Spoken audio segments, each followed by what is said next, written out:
أشهد أن لا إله إلا الله وحده لا شريك له وأشهد أن محمدا عبده ورسوله صلى الله عليه وعلى آله وصحبه وسلم وبعد. کتاب الجامع باب البر والصلہ اور اس باب کی حدیث نمبر 13.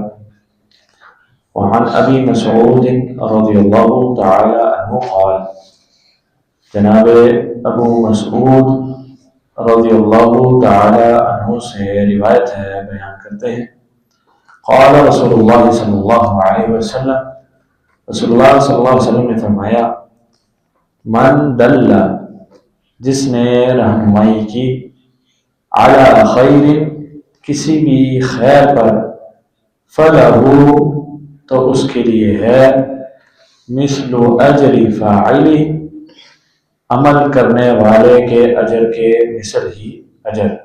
اخرجہ مسلم، اس حدیث کو امام مسلم رحمہ اللہ نے اپنے صحیح میں بیان کیا ہے.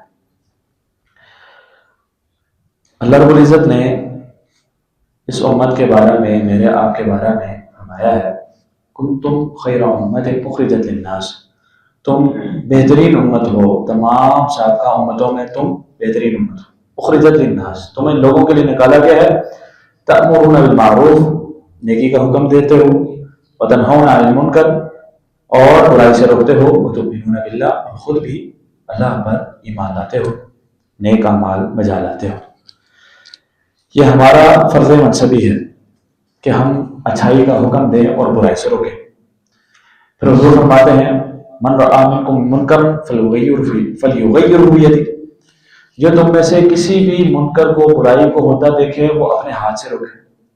فإن لم يستطع فبلسانہ، اگر وہ اپنے ہاتھ سے روکنے کی استطاعت نہیں رکھتا، اس کے پاس اتھارٹی نہیں ہے، یا اس کی بات کا وزن نہیں ہے، تو پھر فبلسانہ، زبان سے کلمہ خیر کہے، نیکی کا حکم دے، برائی سے روکے.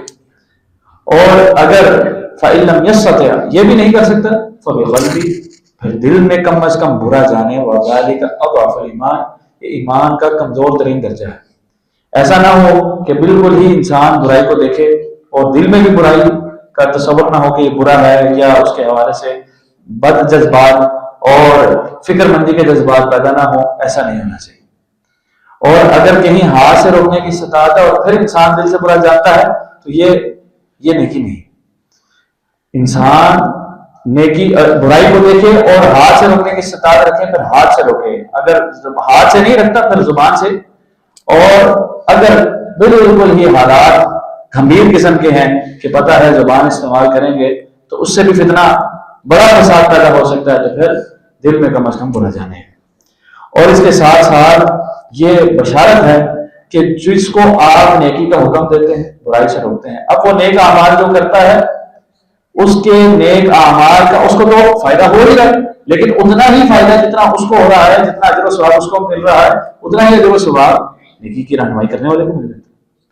حدیث میں آتا ہے کہ اس کے اجر میں کوئی کمی بھی نہیں ہوتی، اور اس کے اجر میں برابر اس کے پلڑے میں اتنا اجر لکھ دیا جاتا ہے. تو یہ اس شریعت کا حسن ہے. حضور نے جب خیبر کا موقع پر حضور نے فرمایا کہ میں جھنڈا اس بندے کو دوں گا کہ جس کے ہاتھ پر اللہ رب العزت خیبر کو فتح کرے گا، اور وہ اللہ رسول سے محبت کرتا ہے اور اللہ اس کا رسول بھی اس سے محبت کرتا ہے صلی اللہ علیہ وسلم. اور اس کے بعد صحابہ انتظار کرنے لگ گئے، تو حضور نے علی رضی اللہ تعالیٰ عنہ کو بلایا. اور اس وقت آنکھوں کی ان کا کچھ پریشانی تھی، کچھ تکلیف چل رہی تھی. آپ نے اپنا لحاظ لگایا اور دعا دی، ان کی آنکھیں ٹھیک ہو گئی. اس کے بعد انہیں بھیجا خیبر کی طرف اور بڑی پیاری نصیحت کی. حضور نے فرمایا کہ اگر لَأَن يَهْدِيَ اللَّهُ بِكَ رَجُلًا وَاحِدًا، تیری وجہ سے اللہ رب العزت کسی ایک آدمی کو ہدایت دے دے، خَيْرٌ لَكَ مِنْ أَن يَكُونَ لَكَ حُمْرَ النَّعَمِ، تیرے پاس سرخ اونٹ ہوں اور وہ تجھے مل رہے ہوں، اور دوسری طرف ایک بندہ تیری وجہ سے راہ راست پر آ رہا ہو. یہ تیرے لیے زیادہ بہتر ہے کہ راہ راست پر آنے والا بندہ تو اختیار کر دے اور سرخ اونٹوں کو چھوڑ. اور یہ اس دور میں سرخ اونٹ عرب کے ہاں بڑی خاص چیز تھی، بڑی قیمتی چیز سمجھی جاتی تھی آج کے دور میں سمجھنے کے لیے. کہ آج کسی کو کوئی V8 کوئی ZX وغیرہ دی جا رہی ہو، دوسری طرف ایک بندہ راہ راست پر آ رہا ہو، حضور فرماتے ہیں جو راہ راست پر آ رہا ہے آپ کی وجہ سے اس کو اختیار کر لیں اور جو گاڑیاں ہیں ان کو چھوڑ دیں، یہ آپ کے لیے زیادہ بہتر ہے۔ تو اللہ رب العزت نے ہمیں یہ موقع دیا ہے تو ہمیں اس موقع سے فائدہ اٹھانا چاہیے۔ برائی کو دیکھیں، اپنے ہاتھوں سے روکیں، زبان سے روکیں، نہیں تو دل میں کم از کم برا جائے، اور نیکی کا حکم دیتے رہیں، یہ بہت خیر کا معاملہ ہے۔ تو آج ہی ہم ساتھیوں سے ڈسکس کر رہے تھے کہ ہم محلے میں بھی کچھ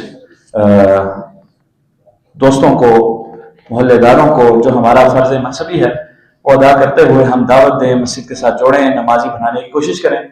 تو آج اتفاق سے ہمارے اس سبق کی حدیث بھی یہ آ گئی جو ہمارے اس موضوع سے تھی، تو ہم نے ارادہ کیا ہے کہ انشاءاللہ کل نماز عصر کے بعد ہم انشاءاللہ محلے میں وزٹ کریں گے اور گھر گھر جا کر کے دوستوں کو مسجد لانے کی کوشش کریں گے۔ رب تعالیٰ ہمارے ذریعے لوگوں کو ہدایت دے اور جو ہدایت پائیں ان کو ہمارے لیے صدقہ جاریہ بنا دے۔